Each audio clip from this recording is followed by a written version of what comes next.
Hey, good morning. Mark again here, Weatherman Plus. It is Friday, February 26th. So, yay! It's a great day for a lot of people. In the week, get relaxing, get to some fun too. So, that's a good thing. God bless every single one of you. Hope you have a wonderful day today. Hope it goes by very quickly. At least while you're not at home.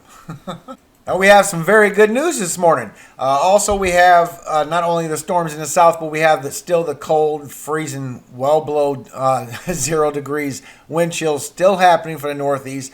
We'll go through that for you. And we got the storms happening in the Northwest. You're under actually a winter storm warning up there. So if you've never been here before, hello. My name's Mark. I do upload every single day. Except for in the morning, as y'all know, I don't do the Saturday mornings. Matter of fact, starting at sundown on Friday, that's it until sundown on Saturday. So I will see y'all tomorrow afternoon. And we do have a couple of states that's like Florida, almost 6,000 without power, and we have 2,900 for Kentucky. We have almost 2,000 for Tennessee, and we got over 5,000 for West Virginia and over 7,000 for California. So a lot of people are still without power, but now Texas is starting to go up again. Now they're back to 20,000 people without power. So God bless you, Texas. Y'all been on a serious roller coaster. God bless all of you without power. That's got to be a terrible thing. Now, as always, I'll put the link in the description right below the timestamps. That way you can see all your weather warnings, and it will update every time you click on it. To see the pink is the winter storm warnings. The purple is the winter weather advisories. The brown is the high wind warnings that you do have. And then we have the hydraulic outlook, which is for Kentucky and Tennessee. This is all the rainfall that you will be getting, of course. And you do have a winter weather advisory for West Virginia and East West Virginia. That's because all this storms, as it passes through the mid-Atlantic, it's going to turn into some snowfall before it turns into mixed precipitation, then rain. And this is going to go all the way to the Northeast. Now, if you've never been here before, I always put the timestamp and date right here in between the two videos on the top left. The top one that you're looking at is all the precipitable water. It's a P-watt anomaly. It shows you all the water that's in these storms that is affecting the south. This is going to still go on for more days to come. And you'll see it go to the Northeast as well as see it build up all over again. And I'm still showing we still have that nice little system of a storm that's going to hit the central U.S. It's still showing that it's forming. You will see that at the end of that video forming up, just so you know. And the one right above my head shows you all the wind chills that will be affecting the Northeast in the coming days. It is going to go into a negative for the Arctic Oscillation. It will be affecting the Northeast. It will be some cold temperatures for Texas, bringing some snowfall to Texas, but it will be freezing temperatures as well. But it will shift over to the Northeast and give you all the worst of the wind chills. Now, as we going through 6 o'clock this morning, just getting up today, you can see all the storms still happening in the south, and you see the big high pressure in the Northeast. But we also got these storms on the Pacific Northwest is bringing all this precipitation and all these freezing temperatures, and it is dropping heavy snowfall amounts for them. However, great news, guys. These storms has calmed down so much that there's not even really a severe thunderstorm outlook. There is a little bit for today, but after that, it's gone. It's just mostly a precipitable water, heavy flooding issue that we're still going to have out of this. I'm not even showing hail anymore. I mean, it's gone down greatly, so God bless. Amen. That is awesome. That saves a lot of people from going through some severe thunderstorms or even tornadoes. That's great. Plus the hail damage. I mean, that would have been enough alone by itself. But you do see it is still pulling some strong dew points. It is still feeding these thunderstorms as they pass across. And it will go all the way towards Kentucky. And everybody's waking up to some pretty cold temperatures in the north and somewhat warm in the south. 50s isn't warm, but it's not bad at all. But with the wind chills, the whole northern half of the country is all below freezing temperatures. So they're still feeling all that cold while y'all still got all this moisture and humidity in the south. Now, as we go through this morning, it's about 9 o'clock Central Time. The storms will start moving to the east-northeast and get away from Texas, but it will start building again later on. So this is just going to be a hot spot for these storms to just keep building and keep building. But this is the one that's going to go to the mid-Atlantic, cause the snowfall, then the rain, for everybody from Virginia all the way to the Northeast. By noontime, they done calm down to regular rainfall with a little bit of storms involved. Not a lot. This thing is going to calm down considerably, but it will ramp back up once again. But you can see it's getting blocked by the high pressure for a little bit, so it does slow down. But this blue line right here is freezing temperatures. So now it's going to start feeding precipitation into Virginia with freezing temperatures, mostly West Virginia and East West Virginia. And by the time you get into 4 o'clock in the afternoon on the East Coast, it will start changing the precipitation over. It will be meeting the cold temperatures, but it will be short-lived as far as any snowfall, because it's going to come down in freezing temperatures, barely on freezing temperatures, but then it's going to be overrun by the warmth. And by 6 o'clock tomorrow morning, 7 o'clock on the East Coast, it does bring all these moisture, all these rainstorms to the Northeast. And now it's pretty much a temperature battle on whether you're going to get snowfall or whether you're just going to get rain and mixed precipitation. And you still got this swath of snow, all this energy coming from the Pacific Northwest, not only still hitting them, but now this is starting to move over, and it can cause problems for the Mid-Atlantic. And with all these warm dew points rising up in the Northeast, is keeping everybody in very warm temperatures, but it will keep your temperatures well above freezing for most of the Northeast. And whoever sees snow, you will see rain shortly after. The best chance is for West Massachusetts, Vermont, New Hampshire, and Maine, which eventually that will turn as well. So really the extreme north will be the ones that see the accumulation. And you can see by 10 o'clock tomorrow morning, it does give a lot of rainfall for the New England states, except Vermont, New Hampshire, parts of Maine, and extreme north New York. While this surface low pressure is starting to build up now before it heads to the Midwest. And once again, it was just too warm to get any accumulation out of it. A lot of y'all going to see rain. And as it gets into 3 o'clock tomorrow afternoon, everybody done transferred over to rain except for the extreme north of Maine. They're going to see the best amounts of accumulation out of anybody, because everybody's going to get snow, but then they're going to get rain over that.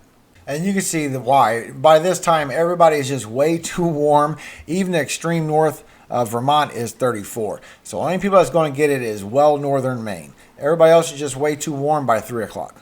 Now about 9, 10 o'clock later that night, 9 o'clock Central Time, this system does start getting upper level low for the Midwest, and it does start dropping snowfall for South Dakota, Minnesota, maybe some parts of Nebraska, but that's very light.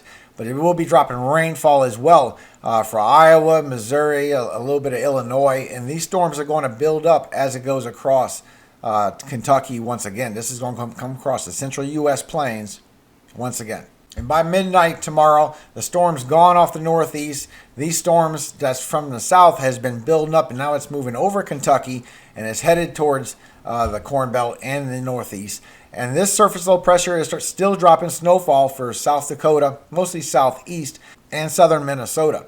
And this is going to move over towards the Michigan lakes, and it's going to go towards the Northeast as well. And early in the morning, about 3 o'clock, you still got the storms in Kentucky and the southern Corn Belt. You got a little bit of Indiana, Ohio, and you're getting West Virginia, and all these storms that's passing by with all this rainfall as well. But you can see the system now is moving into Wisconsin, and it's dropping snowfall in northern Wisconsin, where everybody else in southern Wisconsin is going to be getting rain. Now the Euro model also confirms that these storms will be here, and it also confirms that this snowstorm will be happening for the Midwest. It just shows that it's 6 hours slower. And instead of around 3 o'clock in the morning, the snowfall for northern Wisconsin will happen sometime around 6 o'clock in the morning. So it's just a few hours slower. But the storms do spread out across the whole Corn Belt, and everybody's going to get in on this rainfall a little bit. Now, as you get into 9 o'clock in the morning for Sunday, it does move its way over Michigan. However, Michigan is way too warm, and y'all going to just get rain out of this. You're not going to be seeing snowfall from this system. While the storms reach all the way to Maryland and Delaware and New Jersey, and now y'all going to be getting in on rainfall. And later on by 6 p.m. on Sunday, the system will put rain in most of the Northeast, except for the extreme north for Maine. Y'all will get a little bit still of accumulation from this system because it's still frozen temperatures. You can see the freezing line, the blue one right here. Let me get a close-up for you. But the southeast, now your storms are starting to ramp back up once again. But everyone in the Northeast will be for rainfall for anything from the system. It will be only the extreme north of Maine. And the snowfall varies that's going to come from this system. The GFS does show that all the rest of them is pretty much the same for the Northwest. But GFS shows that South Dakota, South Minnesota, and northern Wisconsin is a little bit heavier than what's trending and what the other models are showing. Also, while this one is showing that it's heavier here, it's showing lighter amounts for the Northeast, for Vermont, New Hampshire, even for the New England states. It's just showing way lighter amounts. And you can see that here. It's very much 1 to 2 inches and it's very extreme north only. While the Euro shows that it don't get that much for South Dakota, it is very light amounts for southern Minnesota, but you still have a good bit of snow in northern Wisconsin.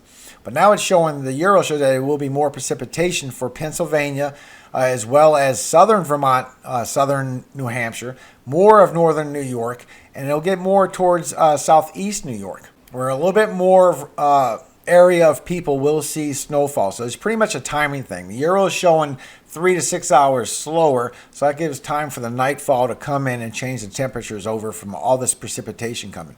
So it all depends on the speed of this system. And for Pennsylvania, this was the best shot for y'all, accumulation of snow, because the Euro showed the most for y'all. Still showing Philadelphia is not going to get much, and all the way to Pittsburgh isn't going to see any as well. It's mostly going to be a central to northeast snowfall if this accumulation is correct according to the Euro. So when you have the amounts real sporadic like that and real extreme from one to the other, if you go to the blend of National Weather Service models, it pretty much does exactly like it says. It blends the two as far as what the outcome came. And normally it's way different when you search like this, but now it's just pretty much putting it in the middle. It's putting medium amounts for the Midwest. It's putting medium amounts for the Northeast.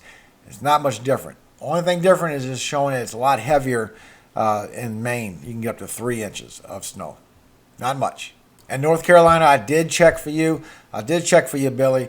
The blend of the National Weather Service models is pretty much the only model that's showing that you might get an inch in western North Carolina. That's about it. But it's not trending. So I doubt that happens. I believe the moisture will not reach freezing precipitation until it gets towards Roanoke, Virginia. And just until the 1st, I'm showing that we still have this big variety of heavy rainfall, heavy precipitation is still going to cause a lot of flooding for the south and southeast. And these river gauges are already showing over the flood stage. So this is still going to be a thing. Even though the storms has calmed down greatly, thank God, you're still going to have flooding. And it's still showing that the heaviest parts will be in northeast Texas all the way to West Virginia. It can go anywhere to 2 to 4 inches. So it's gone down from 5 to 8, but then again, this is only until the 1st. The 5 to 8 was like a 5-day outlook. This is more like a 3-day. Still within 3 days, y'all going to get some heavy rainfall. And as you get into Monday, early in the morning, 6 a.m. Central Time, you still got these storms in the southeast. That storm done danced off into the northeast. It's gone. But you're starting to get a swath of cold air that's moving in to the southwest. Now, this will cause some snowfall for New Mexico as well as northern Texas. And if you look at the Arctic oscillation, according to the Euro model, it does show that on the 1st of March all the way to the 5th is when it starts taking this dip of more Arctic air that has its chance to come down and create a little bit more of snowfall chance, at least for northern Texas. The GFS also agrees, so it is trending, guys, that from March 1st all the way to the 5th, the Arctic air is going to take a dip down, and it is going to bring some colder temperatures towards the south.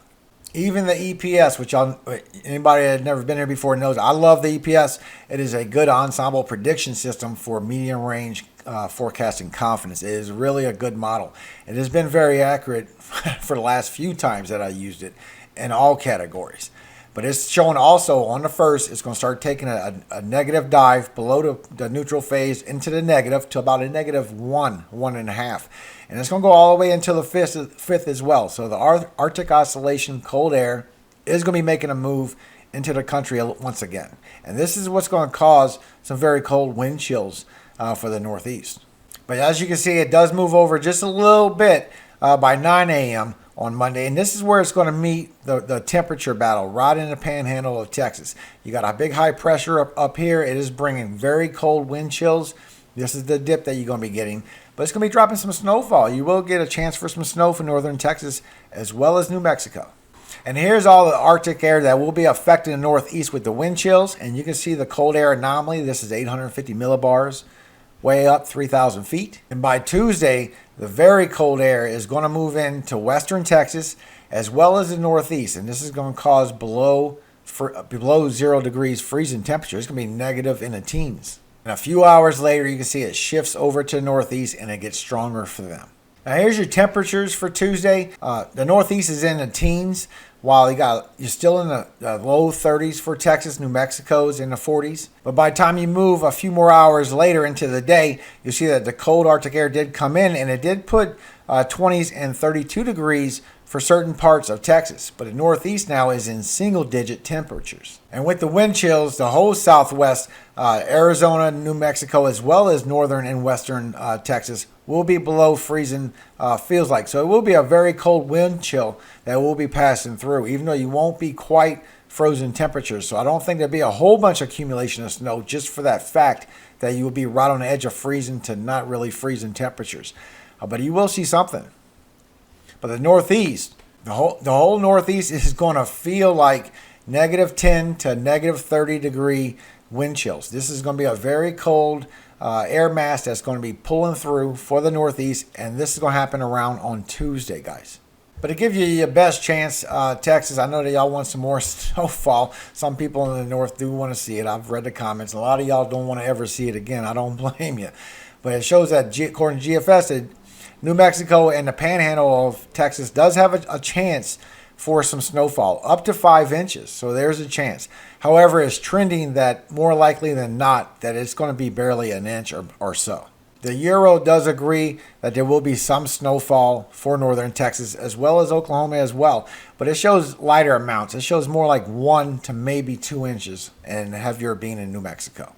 And when you check the trends, it's pretty much agreeing with the Euro side more than the heavy side of the GFS. So it's more likely going to be a light accumulation because you're barely going to be at freezing temperatures, but it will be locations for northern Texas that will hold on to that 32 degrees, 31 degrees, and keep the snowfall accumulating.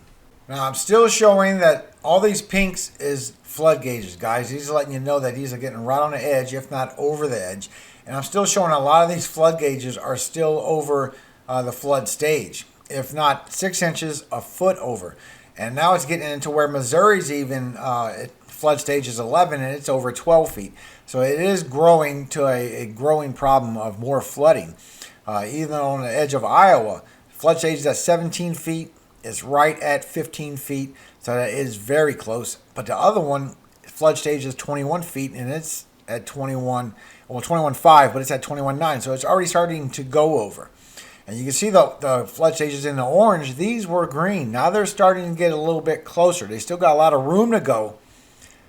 But some of these are still flooding. This one right here in Indiana, this one in southern Illinois, it's already over a foot over the flood stage. And this rainfall is going to be moving. So you do have it in the northwest for some rainfall that will be coming through, some storms. And you can see that you have your winter storm warnings in the brown here. But you can see for the south that you do have some thunderstorms that will reach all the way up to southern Kentucky and eastern Texas. And then you're in the marginal all the way from northeast Texas all the way to the edge of western Alabama. And this marginal is actually going to go away. These thunderstorms will start to calm down. But this is for the first day. This is your area for the outlook for all this precipitation. And by day 2, the whole area gets into some thunderstorms because this is where it starts brewing up again, more precipitation and more rainfall. But the worst part of the storms, the marginal, has gone away at this point. So that's a good thing. But it will stick around for many days. This is day 3, guys, and it's spreading even a little bit further over Texas with the thunderstorms, and it's going all the way into northern Kentucky now and covering all the way into Georgia. So this rain event will be going on for days. Now I have this pretty slow so you can see it. The time of date's on the left. It's moving very slow so you can see the storms as they brew in the south. And you'll see it move towards northeast as it changes precipitation type from freezing to rainfall. That way you can kind of see it come. And it will build up again of storms, like I said, in the central plains while we got that system going towards the Midwest. So that's going to be a thing. So God bless you all. Hope you all have a very great day today. Before you leave, I'd like to bless you and your family. I appreciate y'all for supporting my channel as well. God bless you. Psalm 12. Help, Lord, for the godly man ceaseth, for the faithful fail from among the children of men. They speak vanity, every one with his neighbor. With flattering lips and with a double heart do they speak. The Lord shall cut off all flattering lips, and the tongue that speaketh proud things. Who have said, with our tongue will we prevail, our lips are our own. Who is Lord over us? For the oppression of the poor, for the sighing of the needy, now will I arise, saith the Lord. I will set him in safety from him that puffeth at him. The words of the Lord are pure words, as silver tried in a furnace of earth, purified 7 times. Thou shalt keep them, O Lord. Thou shalt preserve them from this generation forever. The wicked walk on every side, when the vilest men are exalted. Amen. Bless you all today. Hope you have a wonderful Friday. Stay positive. You had a great week. You did wonderful. And now it's time to have a little fun and relaxation, maybe even some family time. That's the best for me. Thank you once again. All glory. It does go to God, God of Jacob. Amen.